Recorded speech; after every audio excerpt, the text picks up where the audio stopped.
morning. Morning. We are calling Teak.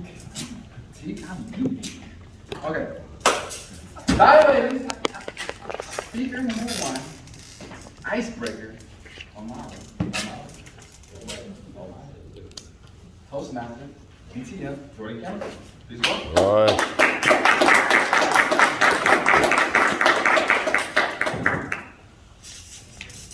It's me.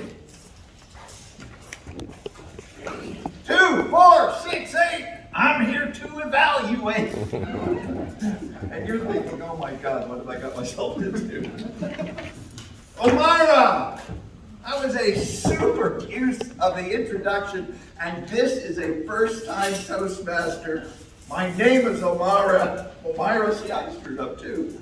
And I joined because Tim Rickey made me. That was beautiful. That's perfect. And then we were told it was an icebreaker, so we know what the purpose of the speech is, and she is off and running. One of the things that you employed effectively was humor. Obviously, then introduction, which enables you to connect with the audience. Humor is particularly powerful. We use it to connect with an audience, to make ourselves real and human. We see it less and less. Today, we need it more and more. Rich, precise use of words. You had eclectic interests. I love that. Now, Kim Blainer knows what it is because he has the book of Superior People Words. But Tim Conyers is sitting back there and he goes, wasn't that something Marx wrote about, eclectic materialism? I don't think so. The goal of the icebreaker is to tell us about yourself. You love to draw and paint. You spent time in Hawaii. Can you say that? Hawaii? Hawaii. I'm fine, thank you. Your wandering soul, your massage therapist, single mom, 16-year-old daughter, 15-year-old twin boys. I have twin daughters. They read each other's minds. It's delightful. She demonstrated courage.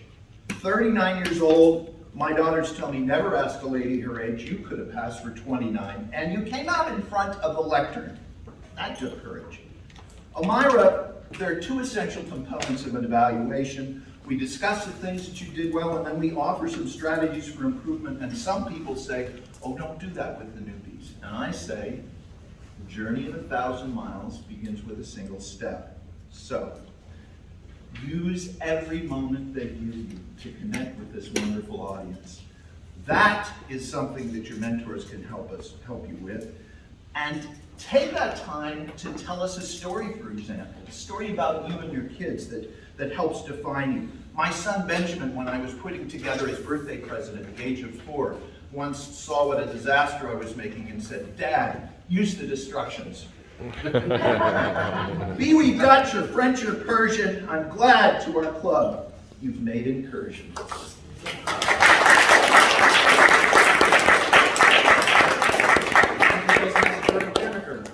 Evaluator speaker number 2, Mr. Hotel California, Tim Linger, will be Toastmaster Czar Lickety.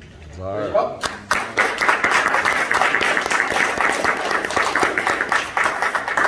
Tim Linger. Well, when I heard the music at the introduction, I said to myself, oh no, not again. Not again. Oh my goodness. Thank God. You deflected. I was so happy that you did that. So, but you know what I love about what you did is that you start presenting Heckham with your credential. And I think that was really well done because that set the audience at a certain level knowing that you know what you're talking about. So they pay more attention, and that was good. Now, you say to look for the audience. I said, what you want me to look for? You say you want to manage the audience, so you want to seem calm and not be hungry. Throughout your presentation, I saw that you really portrayed those characteristics. Example, when Sean gave you the question, you were not defensive. Of course, you were a little puzzled, but you maintained your ground, and even you joked a little bit with him. That was great.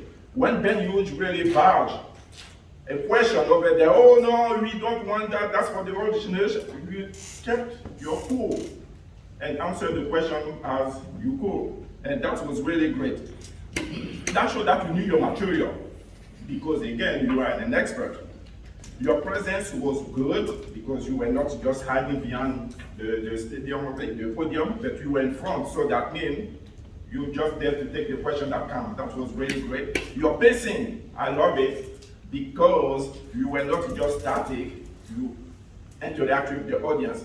Now, for me, coach, to improve is at the end to give a case study of an example of a senior that went through a lot of problems, and then because of that, they came out. That would be great. Good job.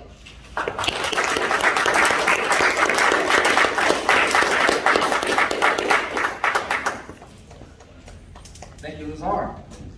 Evaluating speaker number 3, Toastmaster Kimberly.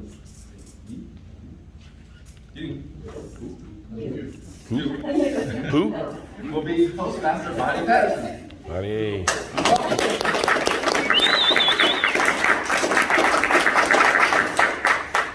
Okay, this unexpected incursion of my morning, I get to evaluate Toastmaster you on your icebreaker. I was extremely impressed with your delivery. I'm going to start with what you excelled at, and then I'll talk about areas of opportunity within your review. First of all, you were in front of the lectern, which I still have yet to do comfortably and as gracefully as you did. That was phenomenal. And you didn't have any notes. Oh, that was awesome. You moved, when I noticed that the sun was in front of your eyes and you caught it too, you were like, oh no, and you comfortably moved out of the way. You didn't just stand there awkwardly. So that means that you were extremely comfortable up here. I loved your alliteration, curiosity, courage, and compassion. And then you elaborated on each one very thoroughly and clearly. It was easy to follow. I loved a couple of quotes there, and what did I write? Oh, strength in the face of, and I didn't finish that sentence, so we'll skip to the next note.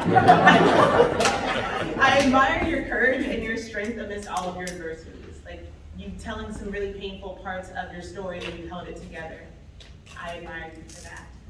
And your recap and your close was flawless. Like, you strung it all together. Just in case we missed anything, you're like, okay, this is what I talked about, this is what I wanted to tell you, and this is what I'm telling you. Thank you. Flawless, and you were clearly prepared. The only areas of opportunity that I noticed was with the, oh, and I love the prompts. Yeah.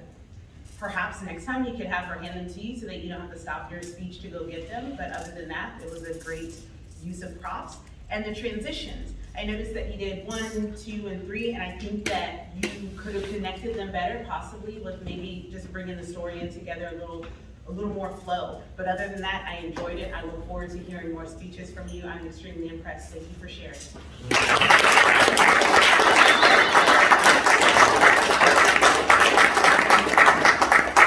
Toastmaster Bonnie Patterson. Evaluating speaker number 4, Toastmaster Daniel Day Wallace, will be Toastmaster Tom Weiss.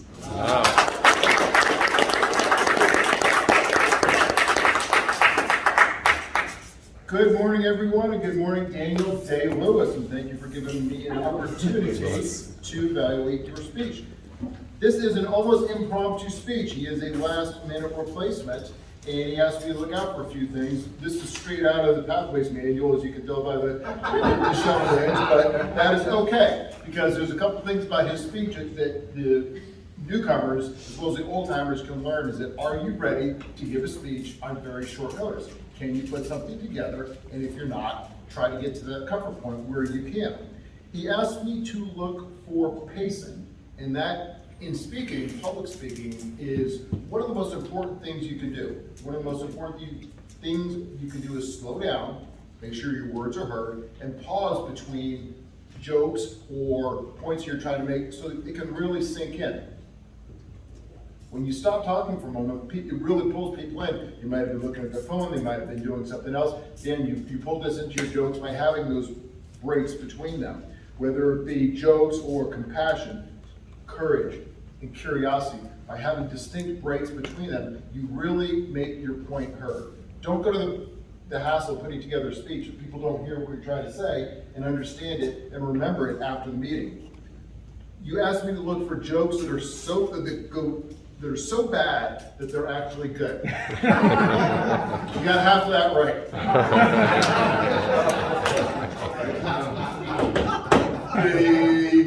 The flipping of your note cards during the meeting, it was a little bit distracting, there was a little bit of a shuffling of it. It's okay, it was a last minute speech. But for anybody developing a last minute speech or any speech, if you have just some big bullet points in front of you, you can briefly glance down to, remember your point you're going to, it can really help you in maintaining the flow, keeping your eye out with the audience, having that connection, which is another thing that you asked me to look for was connection with the audience. And regardless of how bad the jokes were, and the fact that you obviously went to the Dave Chappelle Academy of Politically Correct Humor, with your Yale and your yob and the blind people never seeing it coming, they were good jokes. It was good connection. You did a great job. And anybody else in the room, feel free to do a last minute speech, whether it be hours or minutes notice, to get up here and perform. Thank you, Daniel Day Lewis.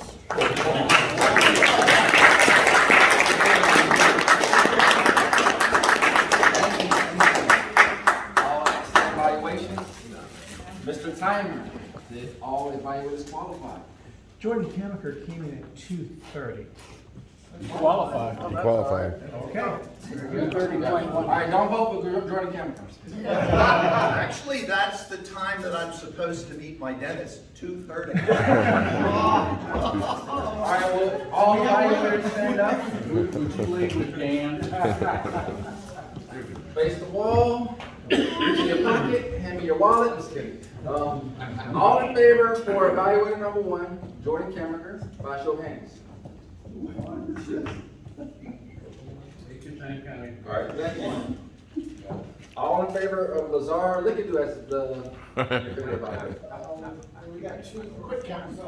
Thank you.